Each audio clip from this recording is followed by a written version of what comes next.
10 साल की मेहनत और 1.5 लाख के करीब हाथ से बने हुए फ्रेम से मिलकर बनती है द ग्लास वर्कर,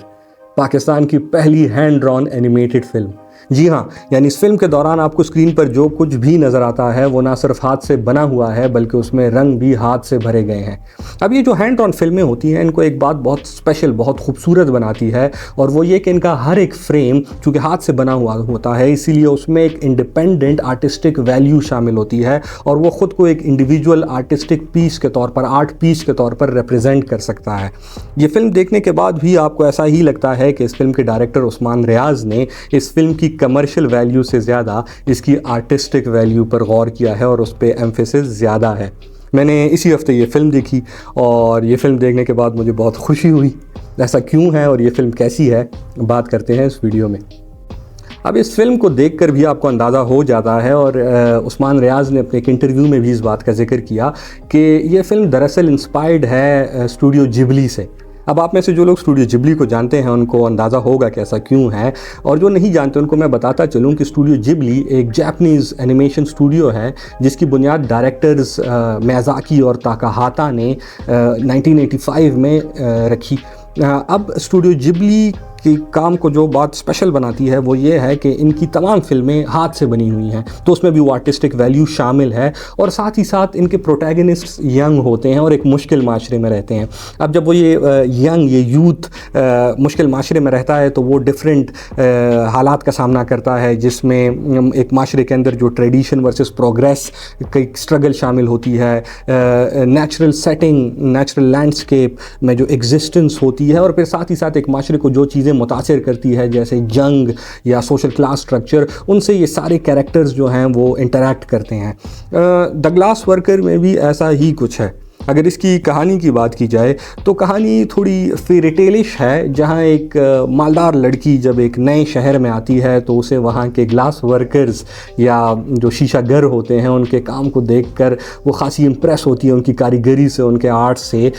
लेकिन चूँकि उस शहर में एक जंग भी चल रही होती है, एक मुसलसल जंग, और फिर चूँकि इन दोनों लोगों या इस लड़की और ये ग्लास वर्कर्स के सोशल क्लास स्ट्रक्चर में भी डिफरेंस होता है तो इनके रिलेशनशिप जो होता है वो इतना स्मूथ नहीं होता और उसमें यकीनन मसाइल आते हैं। अब ये कहानी जैसे कि मैंने कहा फेरी टेलिश है, लेकिन जो बात मुझे इसके बारे में अच्छी लगी वो ये कि ये कहानी जहाँ बहुत बड़े थीम्स को डिस्कस करती है जैसे जंग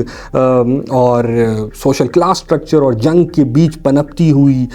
एक नफ़रत और मोहब्बत की कहानी, वहाँ इन बड़े थीम्स को ये फिल्म बड़ा स्मूथली लेकर चलती है और कहीं भी किसी भी थीम को ज़बरदस्ती एक ऑडियंस के ऊपर इम्पोज नहीं करती, बल्कि एक आर्टिस्टिक वैल्यू जिसकी मैं बात कर रहा हूँ वो एक एस्थेटिक वैल्यू पैदा करती है अपने काम में, अपने विजुअल्स के थ्रू, और ब्यूटी की रिप्रेजेंटेशन करती है और ये सारे थीम्स उस ब्यूटीफुल रिप्रेजेंटेशन का हिस्सा बनते हैं और इनकी जो रिप्रेजेंटेशन होती है वो ऑब्वियस होने की बजाय बड़ी स्मूथली चलती है, जहाँ ऑडियंस एंड पर अपना जो डिसीजन या अपनी राय है वो खुद कायम कर सकती है। ये फिल्म है भी ओपन एंडेड, इसकी कहानी ओपन एंडेड है और मैंने ये बात नोट की कि बहुत सारे लोग बहुत सारे सवालात पूछ रहे थे फिल्म के एंड पर, जो बहुत खूबसूरत बात है। और हैंड ड्रॉन फिल्मों का और पर्टिकुलरली स्टूडियो जिबली की फिल्मों का ये भी खासा है कि वो जवाब नहीं देते बल्कि सिर्फ ब्यूटीफुल चीज़ों को खूबसूरती से रिप्रेजेंट करते हैं और ऑडियंस उससे मुतासिर होती है।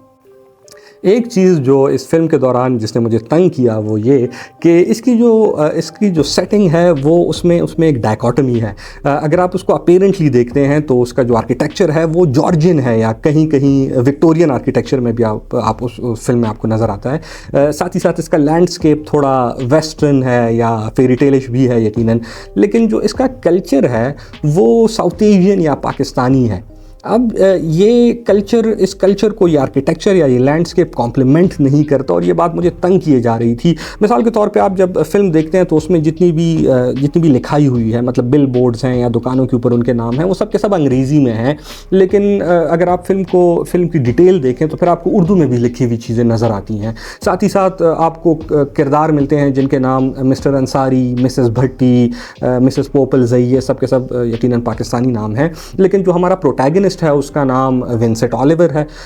जो कि एक यकीनन एक बड़ा वेस्टर्न नाम है। अब ये जो कैरेक्टराइजेशन है और साथ ही साथ वो जिस सेटिंग में है, ये चीज़ें एक दूसरे को कॉम्प्लीमेंट नहीं कर रही। अब मुझे नहीं पता कि क्या ये एक डिलिबरेट एफर्ट है या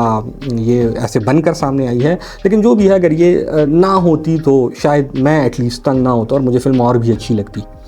दूसरी चीज़ जो मेरे लिहाज से इसमें बेहतर हो सकती थी वो है इस फिल्म का डायलॉग। ये फिल्म ओरिजिनली उर्दू में लिखी गई है और बाद में इसको अंग्रेज़ी में ट्रांसलेट किया गया है और ये फिर दोनों ज़बानों में बनी है, ओरिजिनली प्रोड्यूस हुई है। अब इसका जो उर्दू का डायलॉग है वो खालिसतन उर्दू में है, वो तमाम का तमाम उर्दू में है। अब ऐसी उर्दू हम अपनी रोज़मर्रा की ज़िंदगी में नहीं सुनते, हमें सुनने को नहीं मिलती, हम अपने आस पास लोगों को ऐसी उर्दू बोलते हुए नहीं सुनते, लेकिन फिल्म में हमें वो वाली उर्दू सुनाई दे रही है जो अगेन कैरेक्टराइजेशन को कॉम्प्लीमेंट नहीं करती और थोड़ी आर्टिफिशियल या बनावटी लगती है। साथ ही साथ चूंकि